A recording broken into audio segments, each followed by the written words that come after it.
Ya, halo followers, welcome back di Tiang Jauh, podcast sepak bola untuk semua dari Popo on the Radio. I'm your host Popo Kusen, dan hari ini kita akan mereview pertandingan seminggu terakhir kemarin di match day yang kemarin, sekaligus mempreview pertandingan di match day minggu ini. Walaupun minggu ini match day-nya kayaknya sedikit ya, soalnya ada Carabao Cup, ada pertandingan lain. Bentar gue cek.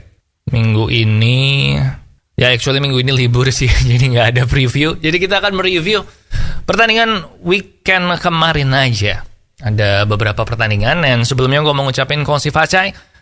Selamat tahun baru Imlek, dan berhubung Imlek kemarin itu, nah gue kasih tahu ya, di Imlek itu kan ada kepercayaan nih. Kalau di hari tahun baru Imlek, lu itu tidak boleh, biasanya orang pakai baju merah, tapi sekarang kan udah enggak ya, udah modern, jadi pakai baju yang warna lain. Tapi intinya yang nggak boleh dipakai adalah baju putih sama baju hitam.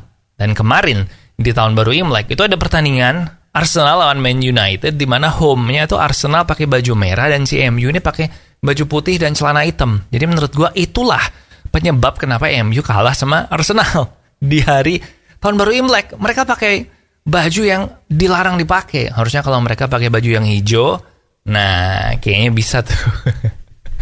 Enggak lah, itu cuman cocok logi aja ya. Anyway, langsung aja kita mulai Tiang Jauh, dan kita akan mereview abis intro yang satu ini.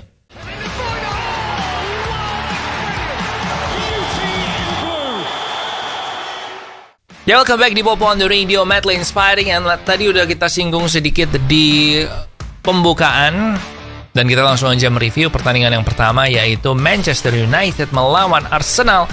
Dengan kemenangan untuk Arsenal 3-2. Nah, jujur nih, gue gak bohong. Nah, gue itu lebih takut. Gue tuh takut banget waktu lawan, sebagai fans MU ya, gue tuh takut banget lawan Arsenal ini. Bahkan gue khawatir kalau kayaknya kita akan dibantai, MU ini akan dibantai sama Arsenal. Karena, pertama, Arsenal libur seminggu, gak ada pertandingan. Kedua, MU cuman istirahat 2 hari full aja. And then si Arsenal ini juga lagi bagus-bagusnya kan musim ini, sementara MU ini baru 6 bulan sama Erik ten Hag, jadi masih ada proses adaptasi segala macam. Dan akhirnya lumayan bisa nandingin, bahkan sampai menit 90 bisa 2-2, walaupun gue cukup bete karena kebobol di injury time di 2 pertandingan beruntun. Dan tapi terlepas dari itu, gue cukup terkesan sih karena bisa mengimbangi Arsenal yang udah 3 tahun sama Arteta kan, and ya udah seneng aja walaupun tetap kalah sih. And then next, sama terakhir, gue suka banget dari MU Arsenal ini karena gue umurnya adalah umur waktu dulu MU sama Arsenal tuh rebutan gelar juara Liga Inggris ya waktu gue kecil. Jadi gue ngerasa ini semacam nostalgia gitu. Udah lama pertandingan Arsenal MU ini tidak berlokasi di papan atas, dan sekarang peringkat 1 lawan peringkat 3. Nah, sekarang MU juga jadi peringkat 4 sih karena kalah, tapi menurut gue keren aja gitu. Next, ada Chelsea lawan Liverpool. Terus terang gue bilang ini pertandingan lumayan ngebosenin ya, kayak nggak ada apa-apa gitu. Tapi ada 2 hal yang menurut gue layak jadi pertimbangan, yaitu si Mikhailo Mudryk di cadangan terus masuk di tengah-tengah. Kelihatan beda banget, bahkan habis dia main nggak berapa lama bek kanannya Liverpool si James Milner ini langsung kartu kuning. So ini menunjukkan kalau dia ini kayaknya memang bagus sih, punya potensi sih si Mudryk ini. Dan apalagi ya, ini adalah pertandingan ke-1000-nya Jurgen Klopp, dan 0-0 hasilnya cukup anti klimaks. Terus siapa lagi? Thiago Silva sih, udah umur setua itu, kayaknya dia di 38 apa 37 ya, tapi dia masih penampilannya bisa kayak gitu, gue bilang hebat sih. Nah, prediksi gue 1 sama, yang benar adalah 0-0, jadi ya gue dapat 1 poin. Next, ada Man City lawan Wolves. Kita ngebahas 2 sekaligus ya, karena ini termasuk prediksi pertandingan kemarin juga. Ada Man City lawan Tottenham, mereka menang 4-2 dengan garang. Jadi gue bilang City sudah kembali, waktu lawan Wolves ini juga 3-0. Haaland juga hat-trick lagi, jadi kayaknya sekarang semuanya udah berjalan normal ya buat Man City. Walaupun, again, menurut gue akan sulit untuk jadi juara Liga. Saat ini udah separuh perjalanan, Arsenal 50 poin, tepat separuh perjalanan. Jadi kalau perjalanan babak kedua dari liganya ini Arsenal mirip kayak kemarin, dia bisa nembus 100 poin. Dan kalau 100 poin, biasanya juara Liga ya. Tapi kita lihat aja nanti jadwalnya Arsenal di babak kedua nanti, kita lihat lah. Cuman menurut gue Arsenal adalah unggulan pertama buat juara Liga Inggris musim ini sih. Kemudian ada Newcastle.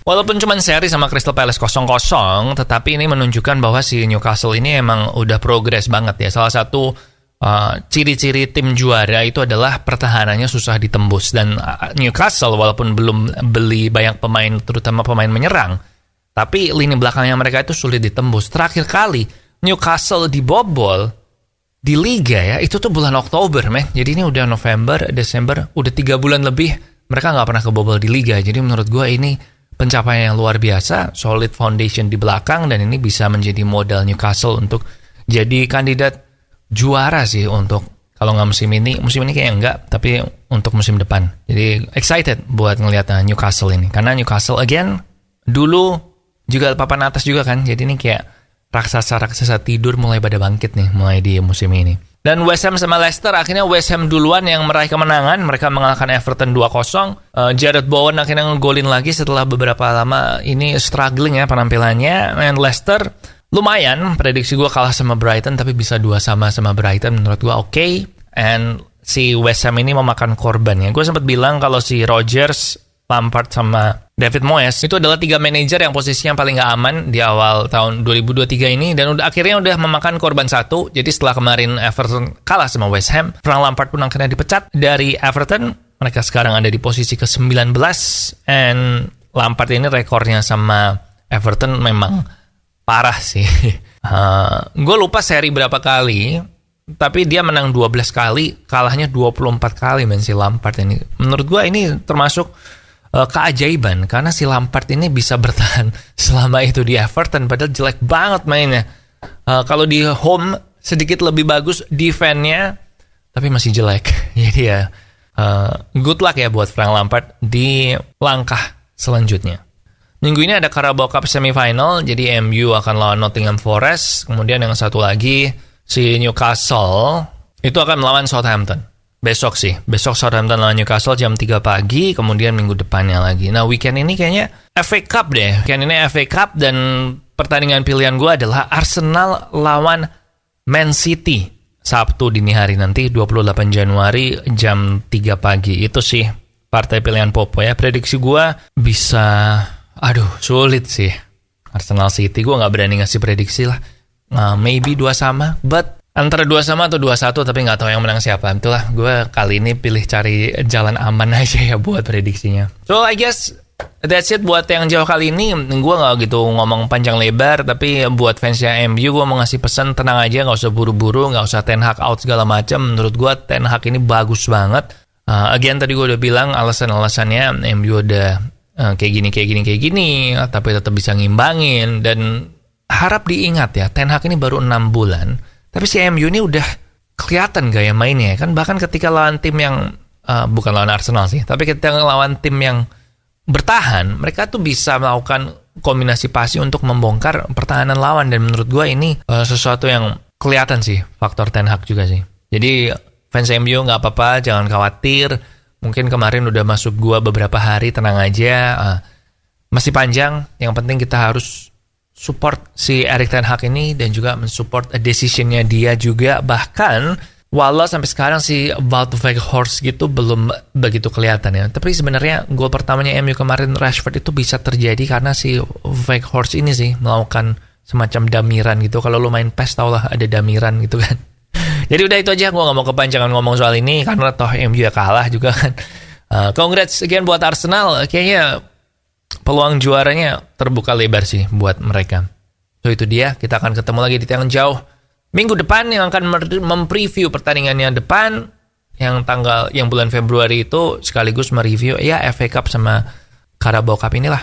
Oke? Jangan lupa subscribe ke YouTube Popo on the Radio biar nggak ketinggalan kalau ada episode yang baru. And I guess that's it. Semoga di tahun kelinci ini kamu juga lebih banyak rezeki ya. Oke? Di sini Popo Kosen. Thank you for watching and I'll see you when I see ya.